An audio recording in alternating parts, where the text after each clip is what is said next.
Neboj sa toto vystrihnúť. Ja viem, však ja počítam s tým. To bude potom z toho behind the scene, hej?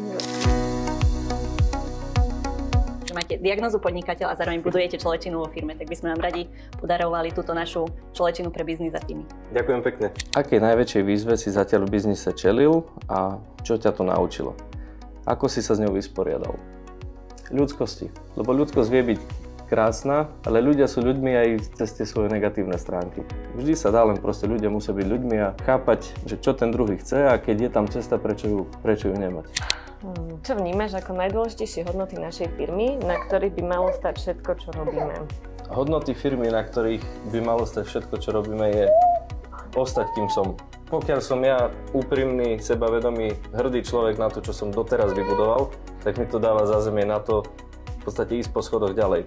Tak ja by som povedala, že dôležitá hodnota aj z nášho vnímania, alebo teda aj z myšho vnímania je určite ľudskosť, ako vravel, ale to aj tá rodina celkovo. Vieš si spomenúť na niekoho, koho by si chcel nominovať do tejto našej akcie? Veľmi dobrý kamarát, ktorý je aj ľudský a viem, že buduje firmu cez širšie hodnoty ako len človečinu. A to Braňo Siklienka zo Sky Gardens. Ďakujeme, vyskúšame to.